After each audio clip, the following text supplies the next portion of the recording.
мы там нужны? Да кому мы там нужны? Гитара, чемодан, мне 47, дратути. Ну, во-первых, нету глазированных сырков. То есть так называемый гнет. Это несерьезно. Тут сплошные геи, и тебя прям встречают с самолета. А тебя купают в любви. Поэтому с грузинами всегда аккуратнее. Фанатов гуски в мире очень много. Это неумно, неуместно и отвратительно. Белорусов очень много подрабатывали таксистами, и потом, когда стали работать по своим специальностям, сказали, там ты получше получал. Пороги вот этого какого-то квантового скачка, когда мы сможем просто бомбардировать. Вильнюс по сравнению с Минском выглядел как деревня. Семья вычислила по геопозиции, нашли меня на вокзале, на железнодорожном. У меня супруга в какой-то момент тоже хотела вот так улететь. Ты сошла с ума. Мы оба сходим с ума. Жена, корова, дети, свиньи. Еще, конечно, наркоманы, алкоголики. Белаз, слуцкие поясы. А при этом они все мерзнут. Ну и, естественно, там уже давно нечего есть. 300 тысяч белорусов. Уехал Брест, например. Ну, это 1,5 Исландии. А когда там находишься, происходит эффект вот этой самой лягушки, которые медленно подогревают, и она варится и не чувствует этого. Пословица «где родился, там и пригодился» оказалась абсолютной чушью. И стал казначеем итальянской мафии. Я на стороне тех, кто остался. Это надо смелостями. И из 8 5 не смогли поехать попрощаться со своими родными, которые умерли. Белорусы — это какая-то прям чуть не идеальная нация. Да кому мы там нужны? Знаете, мне часто говорят, я особенно слышу часто это, допустим, там, раньше слышал это больше всего в Минске, когда люди говорили про эмиграцию. Да кому мы там нужны? И вот именно с таким выражением лица. Да кому мы там нужны? Ну, то есть было ощущение, что в Беларуси-то мы нужны ого как, да? Потому что ОМОН без нас просто дышать не может.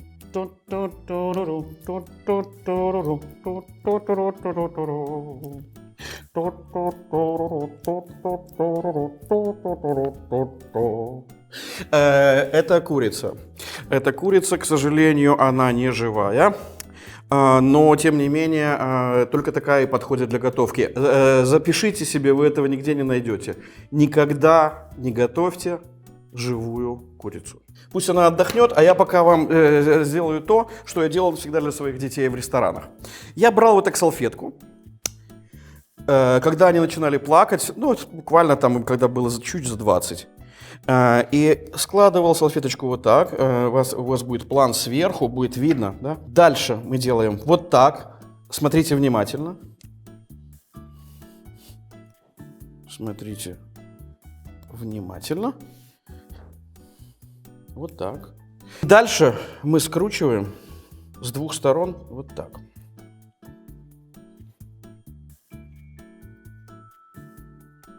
Вот, мы скрутили, да?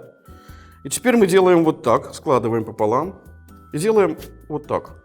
И вот у вас курица для детей, то есть детская порция курицы. Сегодня у меня грузинское блюдо – шкмирули. Шкмирули есть две легенды о том, как родилось это блюдо. Первое, у какого-то князя какой-то известный повар решил приготовить, сказал, приготовь ко мне что-нибудь новое, и вот он взял и сделал курицу в сливочном соусе. По-моему, это абсолютная брехня. Потому что первый вариант шкмирули был не со сливочным соусом, да, это просто была вода с чесноком. И, скорее всего, вторая легенда как раз больше подходит, что где-то в деревне это блюдо родилось, когда у хозяина не было ничего, кроме курицы, чеснока в огороде, ну и, наверное, еще бутылки вина или кувшина с вином. И тогда он решил сделать это блюдо. И после этого это блюдо стало одним из хитов в грузинской кухне. Мы будем готовить уже последний вариант шкмирули, который уже обрел свой статус культового в ресторанах со сливочным соусом, а не просто с водой и с чесноком. Он достаточно простой, и есть просто несколько приемов, как это сделать, даже не имея особых навыков в кулинарии. Сначала мы разделываем курицу. Вот шею лучше отрезать, потому что она нам не нужна. И дальше мы, еще мы отрезаем вот эти вот кончики крыльев, Они нам тоже не нужны. И теперь мы разрезаем курицу по груди. Два есть варианта разрезания курицы. Если вы хотите сделать так называемую бабочку, да, это по груди или по хребту. Но в этом случае курица разрезается по груди. Вот здесь она просто пробивается. И мы получаем курицу, разрезанную с одной стороны пополам. Дальше нам надо вырезать гуску. Некоторые люди этого не делают, но в этом блюде я это делаю. Хотя фанатов гуски в мире очень много. И вот, собственно говоря, мы уже и подготовили курицу. Осталось сделать одно действие. Положить ее вот так и продавить ее сверху. Некоторые используют для этого там, молоток кухонный и так далее. Я этого не делаю, потому что я сторонник, и плюс я сдавал экзамены по безопасности питания, и нельзя дробить кости, потому что потом это может сказаться на вашем небе или на ваших зубах.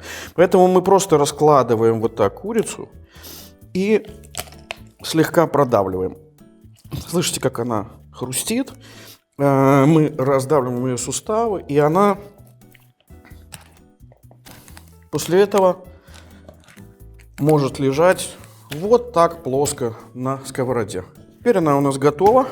Остается ее перед тем, как положить на сковородку, хорошо посолить. Посолить и снаружи, и изнутри. Не стесняйтесь солью, потому что курица она возьмет сколько ей нужно.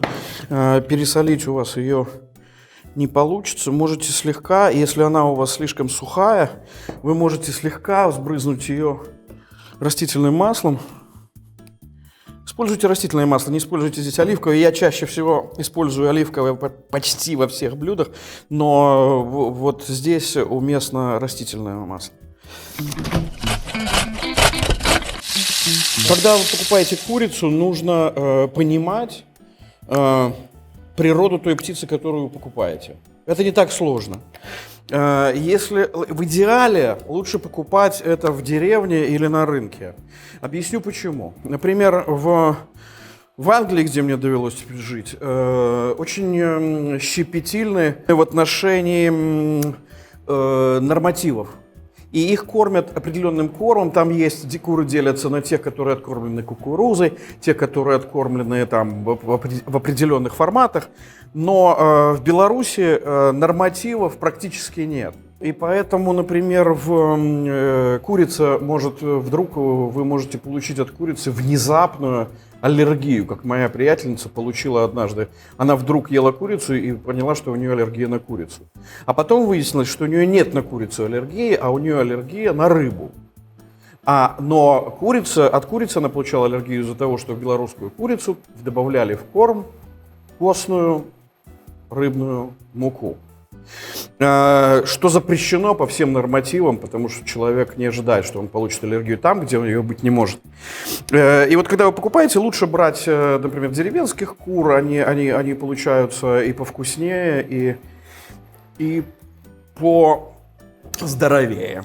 Значит, мы наливаем подсолнечное масло, растительное масло, и укладываем на сковородку курицу. Вот, подбирайте сковородку под курицу, то есть, если у вас курица большая, то нужна и большая сковородка и так далее. Теперь нужно сделать следующее. Положить сверху, например, тарелку или плоскую крышку и поставить сверху кастрюлю с водой, то есть так называемый гнет, да? Под этим гнетом курица и будет у нас жариться. Грузины очень требовательны к своей кухне. И они никогда не считают, что грузинская кухня принадлежит тому или иному ресторану. Они считают, что это их личная кухня. И любой встреченный вами грузин, который прожил какое-то время, там, например, в Варшаве, сразу назовет вам 3 лучших грузинских ресторана в Варшаве, 3 худших. Без всяких вопросов. И вы можете этому абсолютно верить, потому что этот грузин ел блюда своей мамы, своей бабушки, своей прабабушки, и он прекрасно знает каноны приготовления грузинской кухни. Поэтому с грузинами всегда аккуратнее. А сейчас мы должны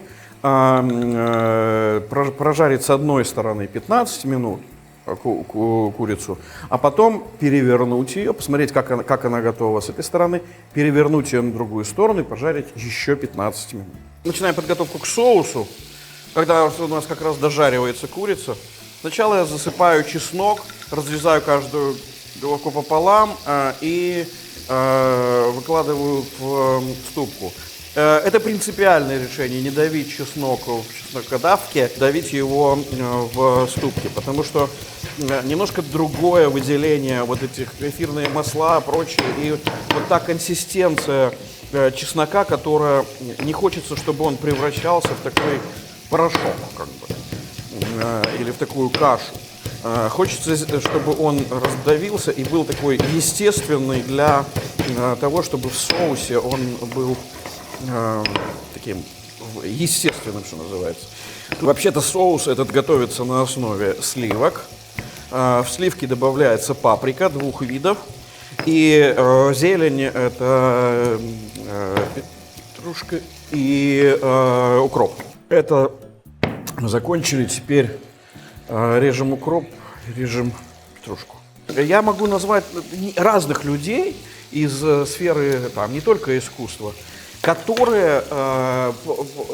которым их перемещение географическое оказалось очень важным и, наверное, даже жизнеопределяющим.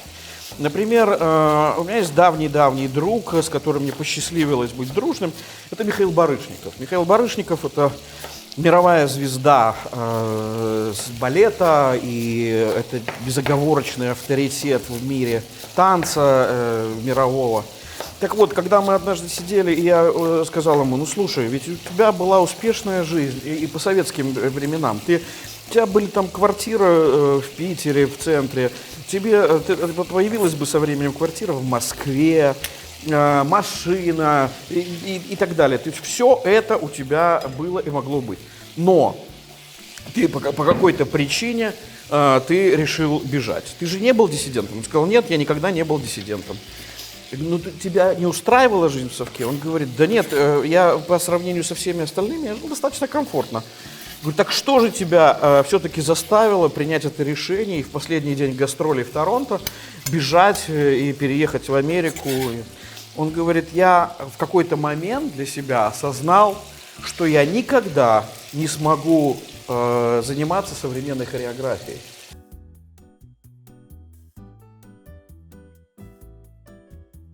Она была под абсолютным запретом в Советском Союзе, то есть можно было танцевать только классический балет. И в противовес Барышникову можно назвать историю Мариса Лье, такого же одного из лучших танцовщиков своего поколения, который, оставшись в Советском Союзе, никуда не убежал, остался. Постепенно его начали исключать из постановок, будучи на самом пике формы. И в итоге ему оставили лишь один балет «Корсар», и он танцевал его 1 раз в год.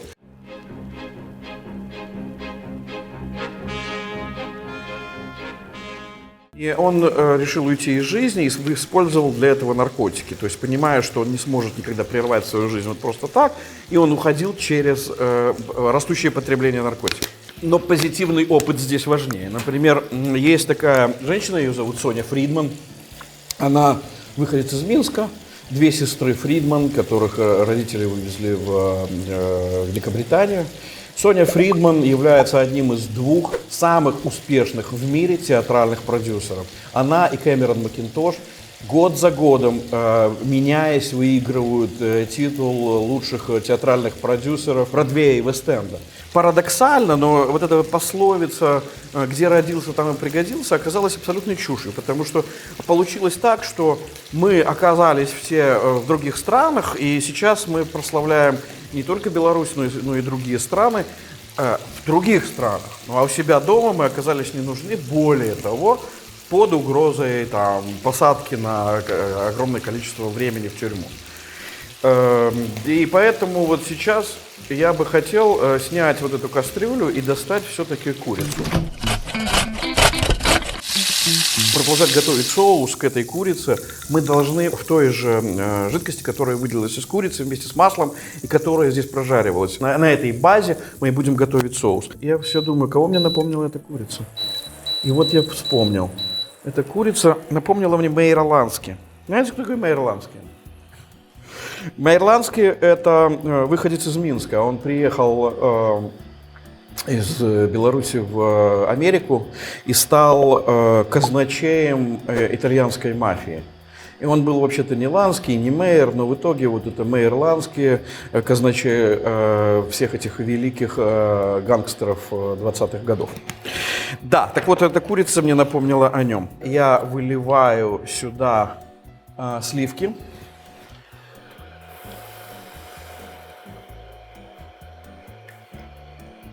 Как красиво это выглядит. Выкладываю чеснок.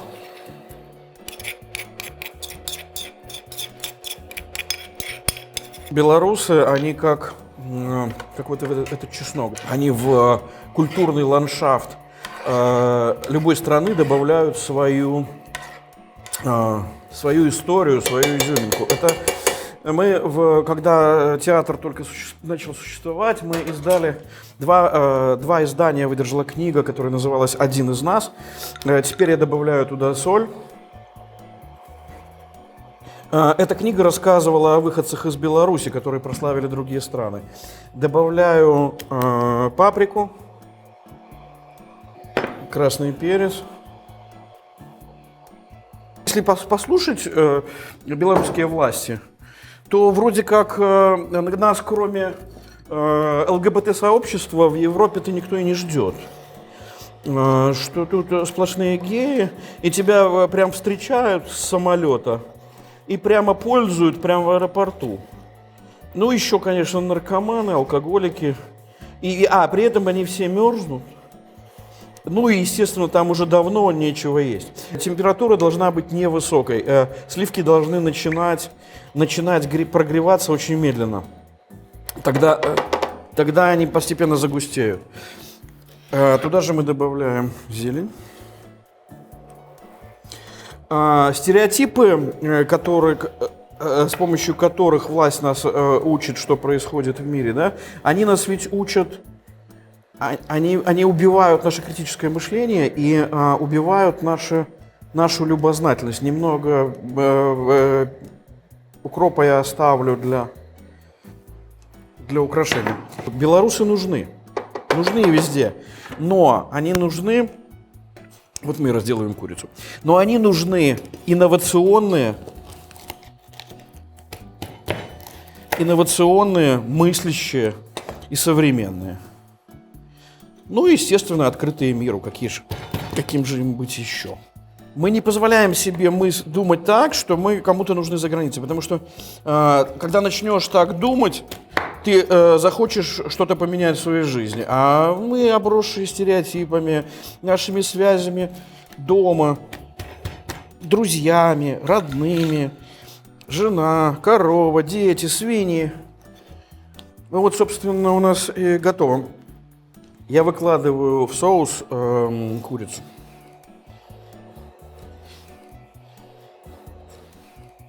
Гость, которого я давно хотел видеть, гость, который спешит к нам, звонит в дверь, и с которым мы сейчас обсудим, как нам живется на этом диком Западе, в этой страшной Европе.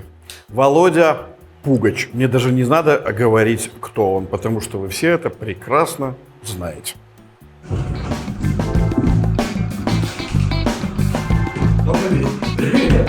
Очень рад тебя видеть, очень рад, что мы наконец сможем очно поговорить. Да, мы впервые друг друга, мне кажется, видим живьем. Да, наверное, где-то мы, наверное, вдали так друг друга видели, но присматривались, да. Так долго рад повидаться, стоило для этого переехать жить в Варшаву. Мы готовим шкмирули, грузинская курица в сливочном соусе. Прекрасно. Да, и я просто знаю, что ты гурман, что ты сам готовишь еду, что ты... Сам готовлю еду, не гурман. С кем, как не с тобой, обсудить вот тему того, как реализовываться вне Родины. Я-то уехал в 22 году в апреле, за 2 дня до своего дня рождения. А когда там находишься, происходит эффект вот этой самой лягушки, которые медленно подогревают, и она варится и не чувствует этого. Вот люди, которые там вот на тот момент оставались, в том числе я. Ну, чувство пониженной опасности. Совершенно верно, чувство притупленной опасности, и меня сюда вытянул мой друг, который уже здесь находился, тоже интересная история, как он сюда попал. И я сюда приехал, и через 2 месяца после этого начались рейды именно по творческим людям в Беларуси. И я такой, типа, ну вовремя, ну прям в последний вагон. Прям вот Торбенд и Нискис, это прям тебя... Ну, Нискис это вот сейчас, да, а тогда да. Торбенд, до этого Мэриэм, если помните, Да, okay. была вот эта история. И летом пошли по творческим людям. А мне было несложно представить, что со мной будет, ввиду того, что юридическое образование есть. Я просто кейсы перед глазами вижу и понимаю, что будет, если я приеду. Печально, но пока вот так. И поэтому, когда я сюда приехал, не было ни одного повода подумать, что пора возвращаться. Да. Как ты стартанул с концертами? Вот с чего ты начал? Это прямо вот как в кино. Я выхожу из автобуса на Варшава-Заходня на вокзале. Гитара, чемодан, мне 47, дратути. Я приехал, вот мой друг меня встретил, помог, ну, как всегда, временное жилье, да. А там потом что-то еще дальше. Но я на следующий же день, по-моему, позвонил Левону Вольскому и говорю: Левон, привет, как здесь сыграть, какой концерт? Я один приехал, ребята мы еще в Беларуси, поэтому просто сольники. И мне перезвонила его жена и менеджер Яна, и она мне очень помогла. Они мне организовали вот первые мои публичные выступления. Где у тебя было первое выступление? Бирстейшн, тогда еще не было других особо вариантов. Это был Бирстейшн, это вот на Львовской в центре. Да. Бар, где, как оказалось, многие до меня, в том числе и Левон, играли. Как приняла аудитория? Это было круто, потому что это очень мотивировало, поддержало. То есть ты приехал в страну, где на тебя все равно приходят, и ты кому-то нужен. Поэтому мы никому не нужны, это не совсем про нас. Подруга Катя Снытина, она играет за Лондон Лайонс баскетбольный. И она там звезда, конечно. Но очень смешно приходить на матчи. И очень смешна реакция всего менеджмента команды. Потому что они знают, что в центре зала, на трибуне, сидит какая-то группа людей с флагами, кричащие, бубнящие, гремящие. И это все фанаты одной баскетболистки. И они такие... Она говорит, да перед матчем теперь подходит менеджер, спрашивает: твои будут? Говорит, да, отлично. Потому что это такое шоу. Новая реальность. Это новая реальность. Да? Ну, кстати говоря, не везде так. Я где-то читал, что то ли в Испании, кажется, на каком-то футбольном матче запретили приходить с БЧБ флагами, мотивируют это тем, что это политическая акция и так далее. У нас это не запрещают, потому что британский флаг тоже БЧБ. По-английски. Ну, да не только. И австрийский, и латвийский. По-другому. Если взять твое окружение, твоих знакомых, тех, с кем ты общаешься, и кто уехал, кто смог уехать из Беларуси, как они, вот что они? Они реализованы, не реализованы, они чувствуют себя спокойно, неспокойно? По-разному. Надо сказать, что я, живя в Минске, имея круг общения какой-то, к моменту, когда я уехал сюда, все остальные были уже, большинство здесь. И когда я пришел на репетицию одного совместного концерта с коллегами, я понял, что я как будто в Минске. То есть, если не выглядывать за окно, то ощущение, что вот мы все опять здесь. Это тоже очень помогает, особенно в первое время, вот эта ситуация. Ну и по-разному. Я изо всех сил стараюсь заниматься тем, что я умею и люблю. Уже 2 года здесь, пока получается. Буду стараться дальше. Некоторые из моих близких друзей тоже. Ну, там, Денис Дудинский, например. Ну, конечно, да. Денис да, еще, да. В программе, и Денис, конечно, он очень тоже успокоился, то есть он очень сейчас вижу, что это уже человек, который прям чувствует себя он чувствует себя уверенно там, где он находится. Да, пожалуй. Ну, Денис, надо сказать, что вообще человек не робкого десятка, учитывая, показывал мне с телефона минометные обстрелы, в которые он попадал. Так что я думаю, что пожить в Варшаве... Он переходил границу сюда. Да, пожить в Варшаве так себе стресс по сравнению с тем, где он был. Вот. А бывают ситуации, когда люди идут из прошлого в будущее, находясь в другой стране, и там по дороге подрабатывают таксистами. Ну да. Ну а что, почему нет? Я тебе скажу, что здесь белорусов очень много подрабатывали таксистами, и потом, когда стали работать по своим специальностям, сказали, там ты получше получал. Типа, а еще немножечко шью. Да. А скажи, был поначалу момент пессимизма? Вы знаете, на самом деле... Не вы, ты. Можем на «ты»? Конечно. Прекрасно. Спасибо, буду на «ты». Ты знаешь, я на самом деле всего-то 2 года за границей живу постоянно. Я не могу себя назвать опытным иммигрантом, но могу сказать, что все, как мне кажется, проходят вот эти 5 стадий. Это отрицание, гнев, торг, стресс и принятие. Да, и могу сказать, что я бегаю по этажам. То есть... Да. Первые года 3-4 так и есть. Потому что ты бегаешь по этажам, тебя может на неделю заклинить. Тебе попался рилс с красивым снежным видом Минска. Да, и ты ходишь грустный, на следующий день у тебя концерт, тебе легче. Или там еще что-нибудь, да. А скажи, вот момент этой типологической ностальгии был или нет? Да. Это неприятное ощущение, конечно. Это неприятное ощущение, в основном вот ностальгия. В чем? Как это, ты что в этот момент? Кроет просто тебя? Да. Примерно раз там, сначала раз в неделю, потом раз в 2, потом раз в месяц, сейчас там раз в 2 месяца. Такая волна накрывает, и у тебя апатия, и тебе просто трудоспособность до нуля, и ты там несколько дней просто ходишь. А потом... в Минске этого не было? Нет. Ну, в Минске у меня не было ностальгии. Да, нет, и не было времени, наверное, об этом думать. Нет, но факторов для депрессии хватало и в Минске, особенно после 2020 года, но это другое немножко. Ведь ситуация, когда ты не можешь попасть туда, куда ты хочешь попасть, это же как запретный плод в том числе. Плюс ты родители, ну, то есть те, о ком бы стоило позаботиться, да? Да. У меня, слава богу, брат младший сейчас закрывает эти вопросы, молюсь на него за это. Но это все переживаешь, когда ты разговариваешь с отцом или с мамой и не можешь ответить на вопросы, когда мы увидимся. Я знаю, вот эти все вещи немножко я накрывают. Это тоже, понимаешь, у меня ощущение, когда я с нашими друзьями всеми здесь разговариваю, прям в Варшаве, и мы начинаем говорить, вот однажды у нас был момент, когда у нас было 8 человек в одной аудитории, мы занимались постановкой спектакля, и из 8 5 не смогли поехать попрощаться со своими родными, отцами и матерями, которые умерли. И ты понимаешь, что это какая-то вот прям, знаешь, проживаем какую-то коллективно одну большую историю. У меня пожестче была ситуация каким-то с отчаянием, потому что я просто собрался ночью и ушел из дома. И решил втихаря купить билет на самолет и улететь в Минск. И в этом не было никакой рациональности. У меня там куча уголовных дел, там целый букет, да, и вдруг у меня вот это... Но у меня был travel документ, то есть у меня не было паспорта белорусского. И мне по этому travel документу просто не продали билет на самолет в Беларусь. Семья вычислила по геопозиции, нашли меня на вокзале, на железнодорожном, и...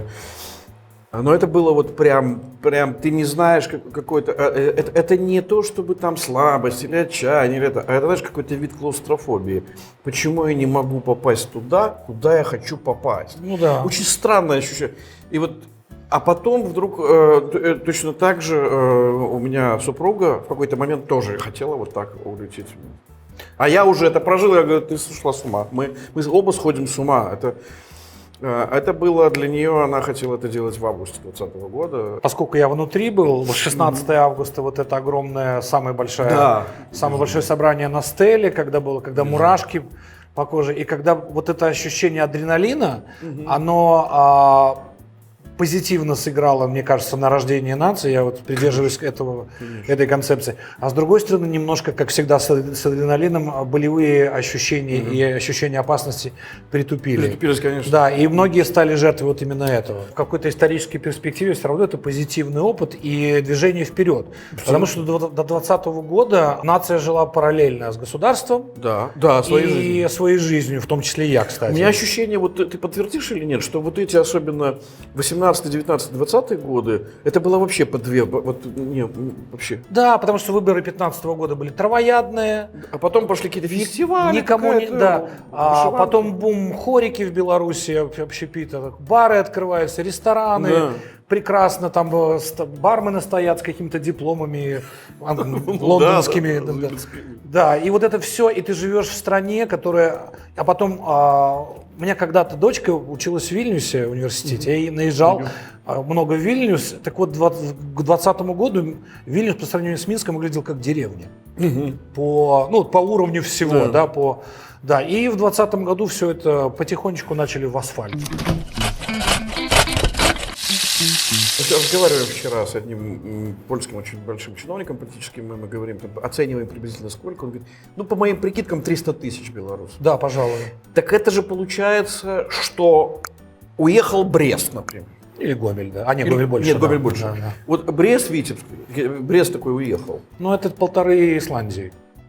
Да, это две Эстонии. Это что вообще? Это самая большая волна миграции за всю историю, мне кажется, Беларуси, в принципе, как суверенного государства. Что они получают, эти уехавшие? Они скорее не куда, а откуда. Ведь, мне кажется, большинство людей... Но смотри, они уехали. Я сейчас вот смотрю по-разному. Кто-то открыл свой маникюрный салон, кто-то открыл 2 цветочных магазина, кто-то работает таксистом. Они все работают, все платят налоги. Да. Что они получили? Они реализовались? Жизнь такая штука, что она состоит из взлетов и падений, простите за банальность, конечно. И когда у тебя сиюминутная жизненная задача не сесть в тюрьму, то ты ее решаешь, не садишься в тюрьму. Да. Потом выходишь в другой стране с чемоданом, думаешь, как жить дальше. Да. Возможно, следующий этап – это цветочный магазин, а дальше от человека зависит. Да, но я просто понимаю, что белорусы – это какая-то... Знаешь, это какая-то вот прям чуть не идеальная нация, которая... Она приезжает и все начинает работать, платить налоги, учиться, и ты такой, чуваки, а где вот истории неудач? Я их как-то не вижу особо. Кто-то мало времени прошло. У кого-то дауншифтинг, кто-то был инженером, стал таксистом. Допускаю. У всех дауншифтинг, я скажу. Просто по-разному. У меня там аудитория, приходящая на концерты, в 5 раз меньше, чем в Беларуси. Но мы еще сейчас посмотрим, что у тебя будет, потому что у тебя... Может, и в 10 будет. Нет, а может быть, у тебя география станет такая, которая у тебя Уже стала. Уже стала.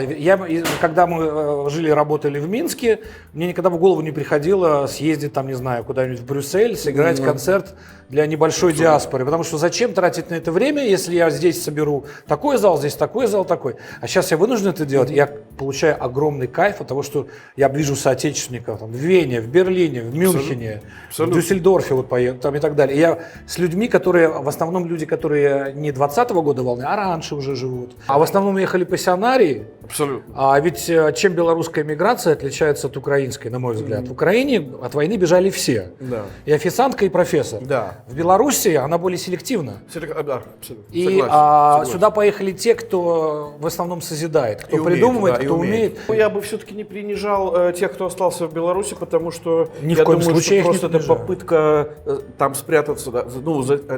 Я, кстати, вот в этой дискуссии, между теми, кто остался, и теми, кто уехал, я на стороне тех, кто остался. Это надо смелость иметь.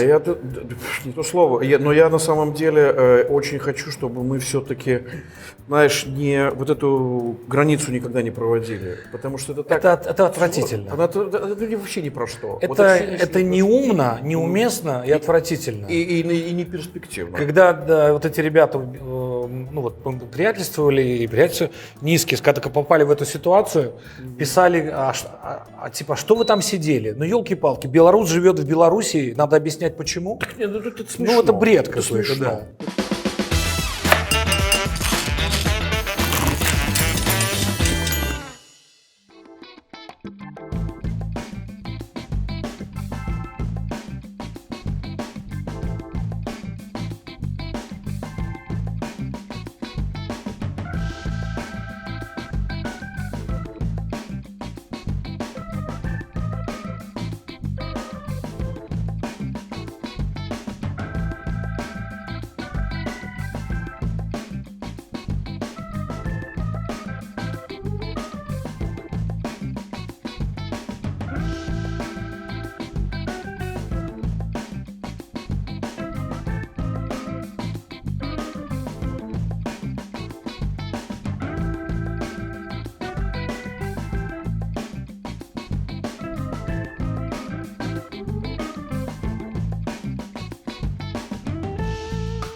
В следующую субботу, как обычно вечером, мы перетрем с двумя потрясающими людьми, Сашей Ивулиным и Александром Хацкевичем, о том, во что превратилась вот эта Олимпиада.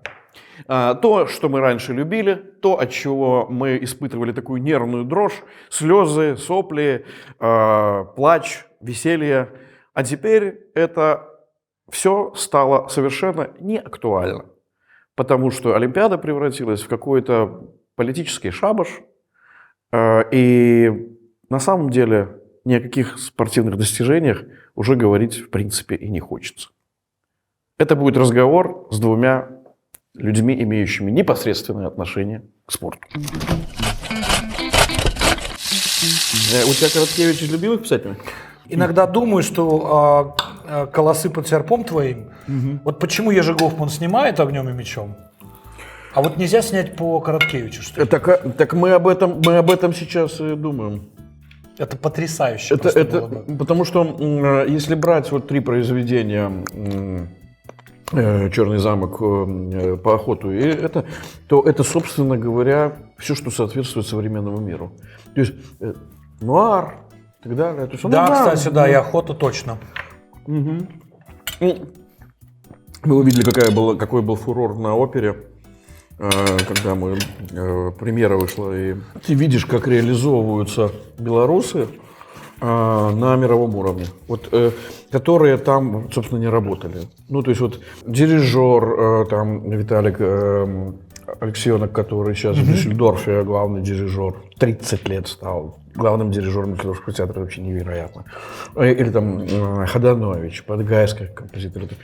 Просто вот Надя Саяпина. Знаешь, в момент люди такие, они даже не осознавали, что они уже попали в мировую элиту. Вот одним проектом, бам, и они такие, так это получается, что мы вот внутри уже мирового контекста. Ну да, вы вот в самом престижном зале Великобритании.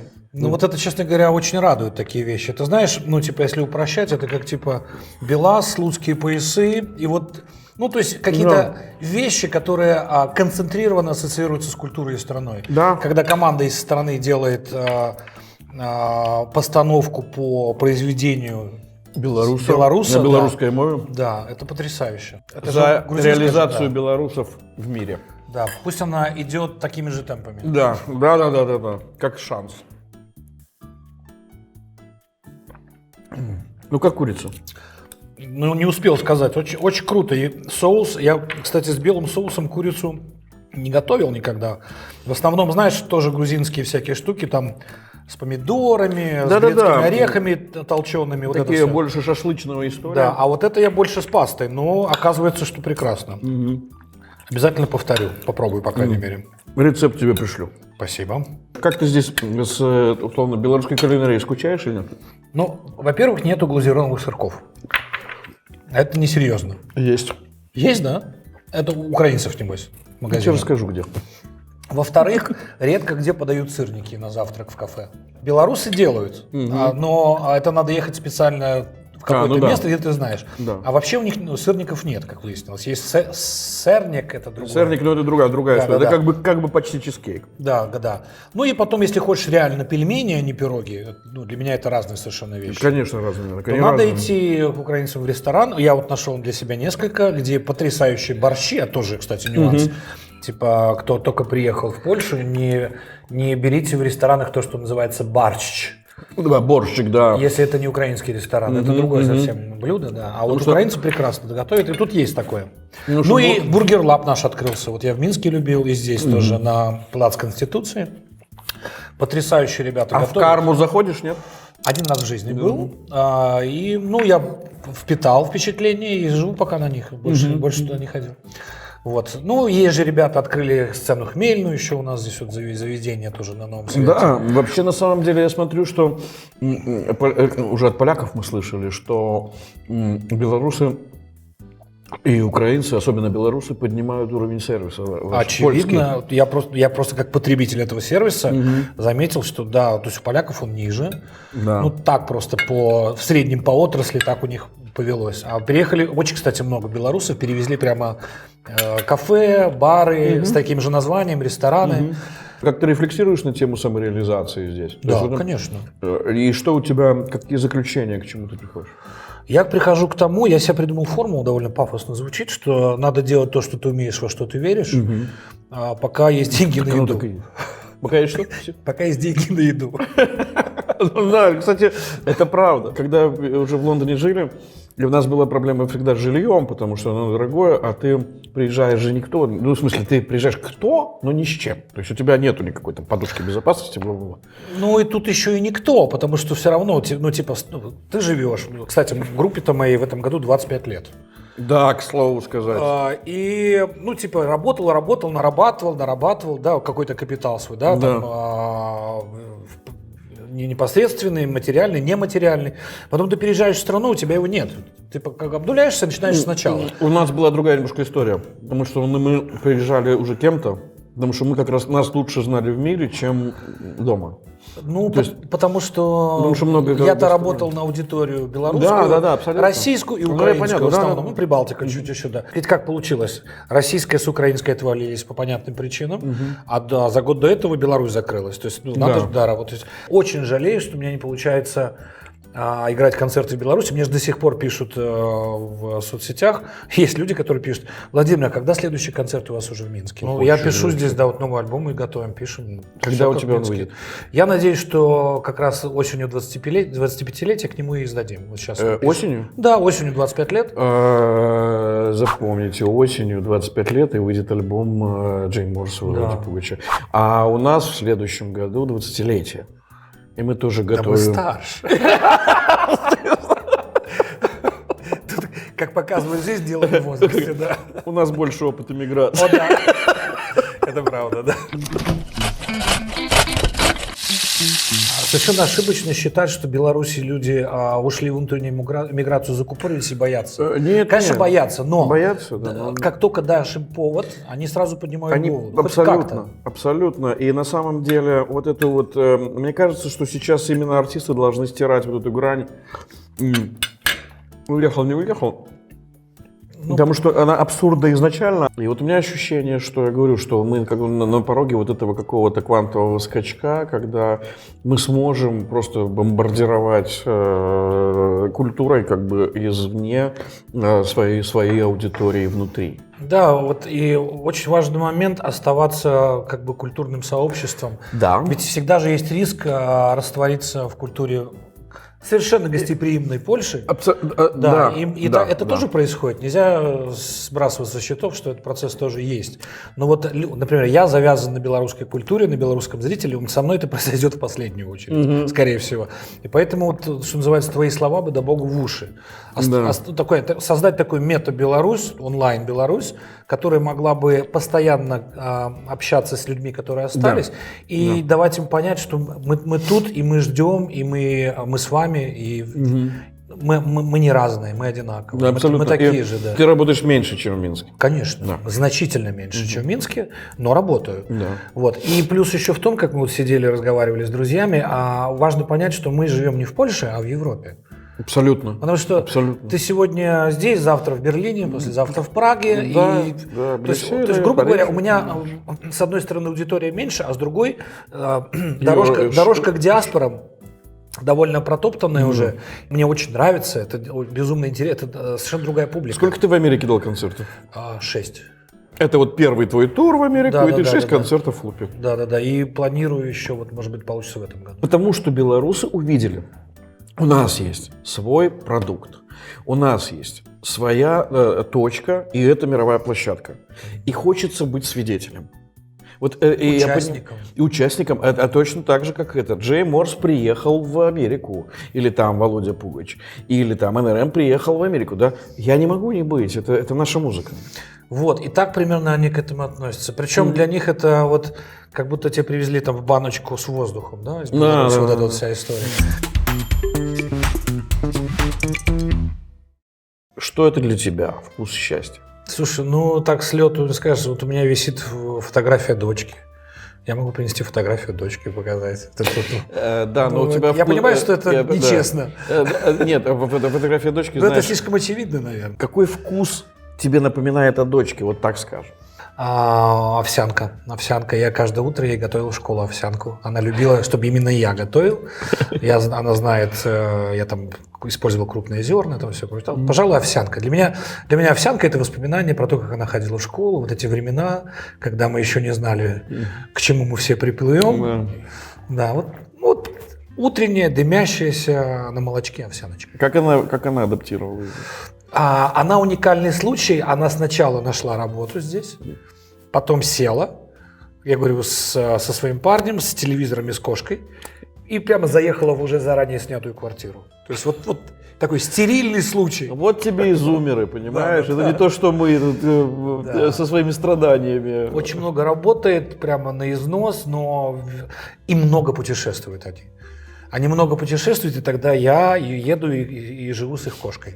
И занимается она только тем, что ей нравится. Да. И абсолютно не приемлет насилие. Абсолютно не приемлет насилие и не уверена, что хочет жить в Польше, а подумает поехать дальше куда-нибудь. Вот как-то так у нее. Я всем рекомендую Великобританию, у нас там 1,5 миллиона вакансий. Ну вот они, да, у них бизнес-модель готовая, и в рамках нее она может где угодно жить. Вот она типа подумывает. Не буду просить тебя спеть, просто можешь прочитать четверостишее какое-то новое. Галоўнае не спаць. Холодная земля, колькі нам блукаць уначы, ад роспачы да роспачы. Цудоўныя агні на золоку ў вачах, сталая не по годах. И четвертой строчки нет, потому что это песня. И там припев идет такой: «Трывайлить, только дыхай на злоем, твой пульс у сусвете самая злая зброя». Ну, вот такое. Я бы так и сказал, что, это Пугач, да. Мы были с Володей Пугачем сегодня, и верьте в себя, думайте о будущем, живите настоящим. Давайте выпьем за самореализацию и за то, чтобы нам было все равно, где реализовываться, а главное, чтобы эти наши безграничные возможности были не только за границей, но и внутри Беларуси. За вас, за тех, кто там, и кого мы любим, для кого мы работаем, и кто для нас очень дорог. Живи Беларусь. Живи Беларусь. Живи вечно.